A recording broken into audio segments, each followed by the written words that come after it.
So as we come out of this, our expectation is that there's going to be good real estate out there, unfortunately, because some restaurants aren't going to survive this. And the restaurants that were able to weather the storm are going to be in a good position to grow.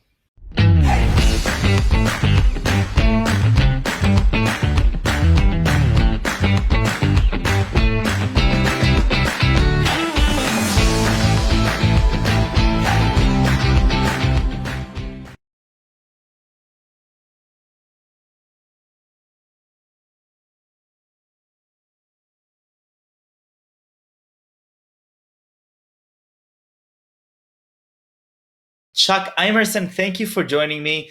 Asian Box, I love it. Thank you. Well, we love our raving fans, that's for sure. Chuck, thank you first of all for all the amazing work that you're doing with Asian Box. I've had a lot of people on this show so far. You're probably my favorite one, I have to say, because you brought so much happiness to me in my time in Palo Alto, and that when I return to Palo Alto, I'll continue having that great time. But you bring such happiness to so many different people across the chains of Asian Box that it's a really an honor to meet you, because I think Asian Box is a different type of restaurant than a lot of others, and I'll let you expand on that. But Chuck, before we get into that, talk to me a little bit about yourself and how do you get to become the chief executive officer of a restaurant chain? Well, I've been in the business since I got out of school, and I spent a lot of time with Marie Callender's restaurant, which is, a well-known chain. And then I moved over to startups. I actually did LYFE Kitchen, which was also in Palo Alto. And I ended up meeting the founders of Asian Box, and we had a good connection. And in 2014, I came over and joined the team to head up operations, Wow. and with their expert. So, and then over time, the founder moved on, and I had an opportunity to move up, and I got to take over just before COVID entered our lives. So it's been an exciting and challenging time for sure. Right, I actually bumped into you. I remember in one of the Palo Alto restaurants, and I remember sitting there, and somehow I came to realize that the CEO of Asian Box is going to come, and I just thought to myself, oh my God, I've met a bunch of CEOs from the tech scene, but they're not nearly as exciting as the CEO of Asian Box, where I eat almost every single day. So it was a very funny coincidence. Chuck, give me a little bit of insight into what Asian Box is, and why is it a bit of a different restaurant than the average restaurant we would see on the street? Well, we're Vietnamese street food. A couple of things I think make us different is well, we're 100% gluten free. Just naturally, but with the ingredients we use. So, anybody who's looking for that can feel comfortable and safe. Vietnamese food isn't, your everyday food. And, with our ingredients, we have top quality ingredients, which I think separates us from some of the competition. And the food travels well. We have good portions. We were founded on build your own, which people really enjoy being having that flexibility of being able to create their flavor profile that they want, the box that they want. And in addition, now we've added about a dozen signature boxes as well, so to make it easier for people that just want to come in and Wow. pick something to shove together. Right. So when you walk in, So you get the workout, you get those types of things, but you can also create your own yep. box. And I have to say that one of the things that really impressed me when I got introduced to Asian Box, I believe it was 2013, early 2014. I was just running a high school startup, and I remember we would always walk to Town and Country to eat at Asian Box, and I remember that everything just seemed so natural, all the way from the plate to the utensils. The actual food seemed so fresh. How do you get that? How do you bring that feeling to the customer? Well, you give a lot of credit to the founders that put it together. Grace Nguyen, who's the chef. It's her family recipes. Chad and Frank, who are the other two founders, really put together everything from the compostable container to the sourcing. Working locally where possible, and again, the freshest quality ingredients. And the good news is that particular location, that's our flagship store that I know you've been a regular of for quite some time. And we feed, Stanford, we feed the hospital, we feed the high school, and we've been very fortunate. We have a big following there. In addition to the catering, which again, with our food, the way it holds, the way it travels, we've built prior to COVID, built a strong catering business as well. So I think all of that kind of comes together, and the biggest thing is the team, the manager that we've had, the managers we've had, and the one now who's been in charge of that store, Wendy, for several years. It's all about, she's the leader. She sets the pace, training the staff, developing the staff, and all of them are, live around the community. They all are passionate about the food, what we're trying to do as far as the lifestyle, and just taking care of customers, and So with a smile. right. You're giving a lot of autonomy and credibility to the restaurant manager, Wendy from Town and Country. So, first of all, thank you, Wendy. But, Chuck, you're the CEO of the chain. What is your responsibility then as the CEO once you have, really amazing people running the local businesses? Well, I think again, it starts with the people. I mean, I've been fortunate. We have 8 stores now. And we have 8 great managers that care, that if I was going to start another company, I would happily bring any of them over. And to me, that's kind of the barometer that I want to use, that these people all, to your point, they have autonomy, they feel a sense of ownership, they go that extra mile. All of our cashiers are empowered to take care of any issue. It's not, they all have a level of ownership where if there's a problem, we're going to take care of it, and it's not going to be through a process, it's just going to be right now. And getting those teams, building them, and then helping them build their benches, and keeping them focused on what's important. Right now, obviously, we can't stress safety enough, with everything going on in the world. So we spend a lot of time talking about, that, and what does that mean, and what's the perception of the consumer, and being very, ahead of what the guest expects.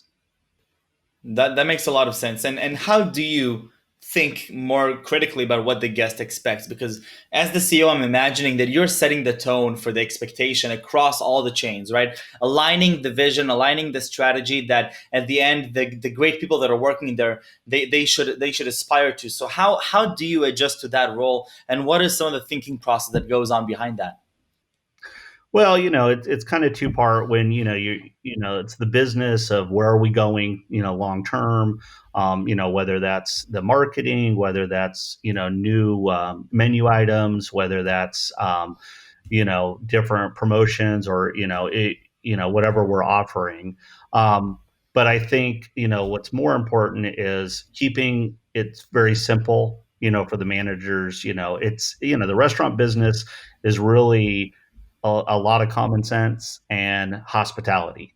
And if everybody understands that we're here to make the guest happy, then that's our barometer to making our decisions. Then it simplifies it, and the guests want the food to come out fast, at a high quality, obviously fresh, and made properly. So our procedures need to be in place and validated. We have a third party service that comes in and acts as the health department, in addition to the health department, and Hmm. grades all the restaurants. And we have a culinary person who goes around and works with the culinary teams, and teaching them new techniques, or just keeping them on track. We do obviously all the safety procedures you would expect any restaurant to do, temperature checks, and all those throughout the day. But the biggest thing is the employees caring, and if they care, um, they're going to take care of it. And if they look at it as, okay, I want the experience, I'm going to deliver the experience I want to have.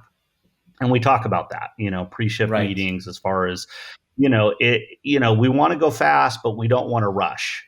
So the boxes need to come out perfect every time. And being that it's customizable, there's a lot of different variations of modifiers. In addition to the fact there's a lot of sensitivity. Some people are, certainly obviously gluten free. We don't have to worry about because we're 100% gluten free. But we have peanuts and other allergens that are there, and educating our team to be able to give the guests what they want consistently is a big deal. And consistency is the biggest factor, I think. When I teach managers and teach the employees, and from my leadership, consistency is that number one word, because people can trust that. If you're consistent, we have a lot of regulars like yourself. I know we have a gentleman at Palo Alto that comes in, I think, 5 days a week and gets a workout, and obviously he wants that workout and he wants it that way. Right. And we have a lot of examples of that. And we're very transparent. I get a lot of feedback from the guests, and I answer as many as I can. And they care too. They understand that being gluten free and being a fast casual, especially right now, they're very supportive. That makes a lot of sense. So give me a little bit of context as to how many restaurants are there? What is sort of the circulation of, obviously, just the parameters that you can share? Yeah, we opened the first store in early 2012. And then we opened two more, the following couple of years, 2000, late 2012, actually 2013. I came on in 2014. Um, we went through a period where we didn't grow, and then we opened, seven stores pretty quickly, from Wow. 2016 through 2018. And we peaked at four in Southern California and six in Northern California at 10. Unfortunately, when the pandemic hit, um, we made the tough decision to let two stores go in Southern California, and then we have another store in downtown LA that's temporarily closed, in part because of the pandemic, but in part the landlord's remodeling the center, so it was just coincidental timing. So we have seven stores operating today, one in Irvine and six in Northern California, and we're throughout the peninsula, from San Jose up to the Marina Chestnut store, Burlingame, Mountain View. Um, and, so that's kind of where we're at today. We are raising money right now. We have a Series F open. We feel like this is the opportunity to grow right now. Even though these are very challenging times, we've weathered the storm to date. And we feel like we're going to come out stronger. We've been forced, like a lot of our peers, to make tough cuts, to really look at our business and, so to speak, trim the fat, so to speak, being very efficient with our labor cost, with our food cost, and looking at every expense, from our POS system to, everything you could imagine, insurances. And we feel like we've been very efficient out of necessity. We thought we were efficient. We spent a lot of 2019 really kind of becoming a more efficient company, more profitable company, getting what we call our prime cost down, which is a term in combination of food and labor, a term in the restaurant industry. And we really got that down to where we could grow and potentially start franchising, but then COVID hit. So um, we looked even deeper and made some tough decisions. So as we come out of this, our expectation is that there's going to be good real estate out there, unfortunately, because some restaurants aren't going to survive this. And the restaurants that were able to weather the storm are going to be in a good position to grow. So our hope is That's a to, very interesting way um, of looking at it. yeah, yeah, and our thought process is that as we get into next year, right now where we're at is we basically lost our catering business, and I know we're not alone in that, and that's 20% of our business, and that hopefully will come back when people feel comfortable going back into the offices and getting a comfort level, and that might not be till 2022 realistically, and we understand that.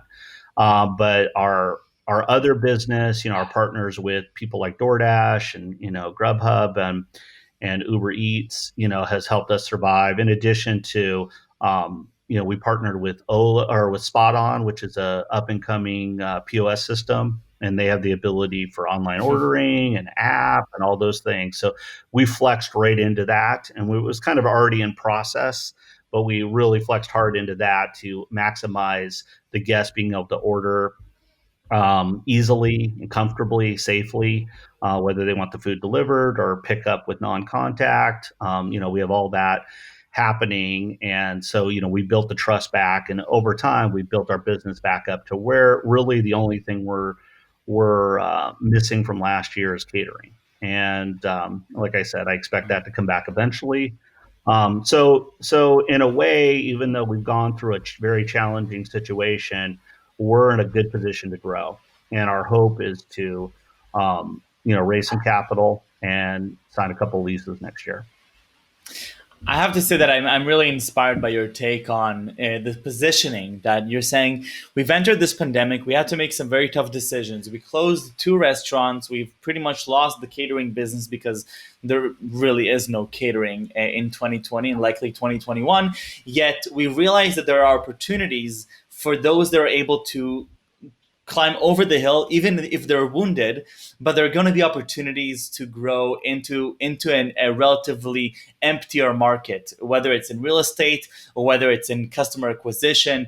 And I'm sure that that you're thinking a lot about that. But I have to say that as a young entrepreneur and not coming from the restaurant scene, I really love that entrepreneurial way of thinking of going strong and saying, okay, what is going to happen in a year and how can we come out stronger? Chuck, paint me a picture when COVID hits. What are the first steps that the CEO makes in the restaurant business, or what did you have to do immediately as COVID hits in order to adapt and sort of align everybody to this new reality that nobody knows what's going to happen?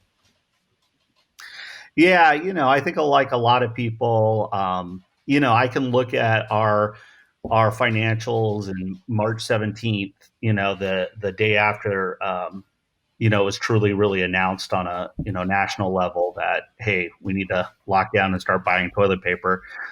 We really at that point had to look at everything, and we made some tough decisions. I closed 4 stores immediately that I knew were going to be either um, high traffic, like the mall location, the downtown location, that I knew the offices weren't going to be there, and so we paused and we kind of evaluated what the true impact was going to be. And we took a hit pretty immediate, like a lot of people. Um, and then we started getting strategic and thinking about, okay, what do we need to do? We went to our partners, as I mentioned earlier, the third party delivery services that we used. We went to our POS system and said, okay, how do we make this easier for the guest? And we pivoted to that pretty quickly. And we've seen some of our competitors. You take like Habit, they did makeshift drive-throughs in their parking lots because they knew they had to compete with the burger places that had drive-throughs. So we knew that we needed to make it as easy as possible for the guests, where possible to offer curbside, and we had some inherent challenges, but we worked through those.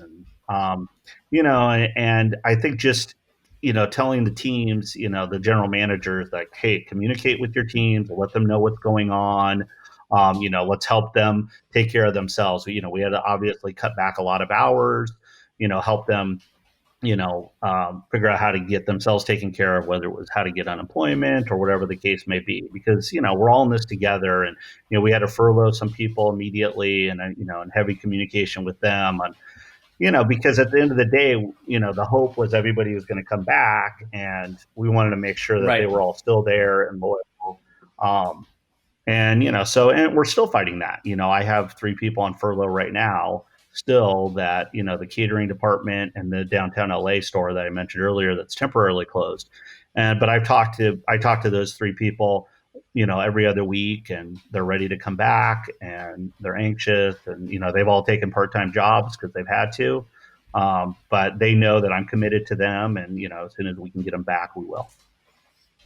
I think that one of the hardest things to deal with as a leader in any situation, but especially in this situation, is this uncertainty and communicating that through that uncertainty. And one of the things that I've been hearing a lot is this effort to over communicate and under communicate, especially in a time like COVID-19. And I think that when you're mentioning that you're maintaining this the responsibility towards them and maintaining that communication, then I think that's exactly the inspiration that I'm looking as I'm talking to a lot of others. Chuck, before we leave, I want to thank you for being so generous with your time, both here and with Asian Box. A very funny coincidence that a guest that is on the show as well, Eliza Peleg, she's also a board member of Asian Box, which just blew my mind, Yeah. but it makes perfect sense. She's a very close friend and very, very impressive. And I really want to thank you for sharing those insights and that personal experience. The CEO of a great chain that is just growing, and I can't wait to see where Asian Box will continue to grow.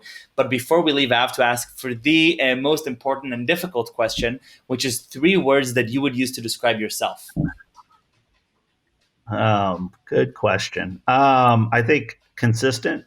You know, whenever you make decisions, you got to be consistent. Just like we want the food to come out consistently, that way people know where they stand and know what's coming. I think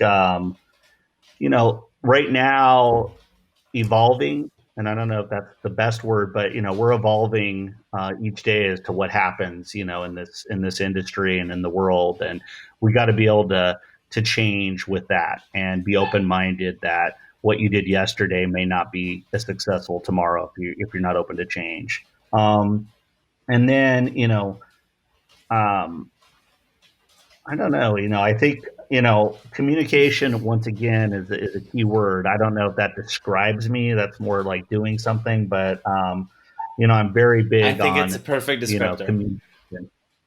Yeah, and I love it. my all the managers, and a lot of our employees, all the employees have my number. A lot of them will text just different ideas, and that's how we get better. And that's important. I appreciate you taking the time and being a big fan of our company. Wonderful. Chuck, thank you very, very much. This was great. Stay safe and stay healthy. And I'm looking forward to seeing you again around the restaurants. Likewise, thanks.